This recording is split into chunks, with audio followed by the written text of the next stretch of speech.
I was born in Bombay. I got married at the age of 18. Now my mother was thinking 18 means I have overgrown my age now for marriage. So she started looking for boys for me. This particular people were very high society types, Sahoors, who come from very good family and known Khandani, what you call Khandani. So my mother jumped at this, and he was an army officer and very handsome. I was also very good looking. So everybody said this is a good match, and got married. I was very happy. Suddenly one night I felt something, throttling me. I thought, chor aa gaya and all that. We were in Delhi at that time. Opened my eyes, my husband was there, throttling me. I was wondering, why, what happened? He didn't say anything, and this continued. Then I was expecting my older daughter, Sheila. At that time, he was okay. He didn't do anything. But I used to get scared. I never used to. Then I delivered. After delivery, I came. Again he started. He became worse. Once we used to live on the 4th floor in Juhu. There was jungle outside our window because all those buildings were coming up. Suddenly, he takes the children also were there. We were busy shifting and all that. Suddenly takes a bunch of keys, throws it from the window like this, and tells me, go, and it was at night. He tells me, go and collect it and come. Each one of them. There were 10 of them. Bring the 10. Unless you bring those 10, you are not going to enter. What to do now? Can't make a scene. Children told him, don't do like this, don't do. No, he wouldn't listen. He won't listen to anybody, I know that. I went down, collected all the 10 of them. Must have taken me an hour or so. Came up and gave it to him. He was a smart cookie. He knew that if I have the jewelry with me, I will sell it and get some money. So there was no bank account on my name, although I was earning. There was no bank account. The house was not on my name, although I was paying the EMI. Nothing was on my name. And my jewelry was also with him. He sold the whole thing just to cut my wings so that I cannot fly. So once we were in Shillong. In Shillong, in December, my husband was posted there. We had a beautiful bungalow. Sheila was, I think, 7, 8 years old, and Viju was about 3, 4 years old. Sheila had a room to herself, and I was sleeping with my Viju, and at night, and it was December, cold, -5, so cold, Shillong. I got up, suddenly I felt somebody was shaking me. I suddenly got up and saw him. I asked him what happened. Just get up and go and sit in the balcony, veranda. Go and sit in the veranda. I said, for what? He said, I don't know, but you just go and sit in the veranda. I said, okay, but I cannot say no to him. If he says something, you have to do it. And then I got up. He said, take this kid also with you.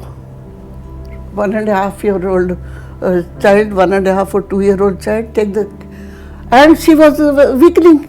I thought something may happen to her. So I took that comforter on the bed and started taking it outside. He said, leave that there. I left it and went out. And all night we were shivering.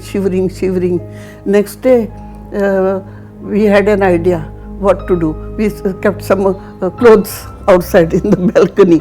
Supposing he sends us out, at least we had that little thing to cover ourselves. So this used to happen every week. Go out, sleep. Once he bought one sari for me from Indore. He had gone for some official thing, and all the officers were buying saris for their wife. He was not buying, so they forced him, why don't you buy for your wife? So he bought one Indori sari for me. From there I was shocked. You know what he did? We were in Khadakwasla then, NDA.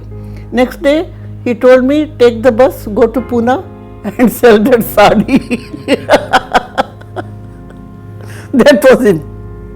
One fine morning I just took my stuff and walked out. I got a small place in Juhu and we stayed there. We did not tell anyone where we were staying, but he knew where I was working. He used to come and tell my boss, you don't know what type of a woman she is, this, that and all, just throw her out of her job. But they knew me. I don't know why he used to come, but I never went back. And then I said, I have to do something. Yes. But just a salary is not everything. I did lot of ads. I came on Femina cover. And even now at the age of 83, I'm still modeling. Still I do something or the other. I don't like to sit at home all the time. If somebody calls me, I go. I must tell you one thing. He died a very, very lonely death. There was nobody with him. You said something very interesting the other day. You said that if he was alive, he may not have had the guts to talk about it. I know. Because he would have taken revenge. He was a revengeful. He thought this was also a battle for this. One thing I must tell you, he got an award for gallantry in action. Means he was a very good worker. He was very good in his job. But in the house, he was a horrible man. Like a Dr. Jekyll and Mr. Hyde. It was like that. I am not going to cry or do anything. My children come first and I want to live. I don't want to be a slave all the time being beaten up just for nothing. I said, I am going to do. And I wanted to teach him a lesson by doing this. And he came to know I was modeling. My granddaughter told him, I saw your mother's, my aunt's photo. He knew I was modeling. So he's not there anymore, he's dead. He died. He had a brain. Afterwards, he was going down.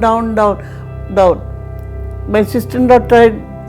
In those days, there was no mobile or anything to get in touch. So she was phoning my office all the time to get in touch with me.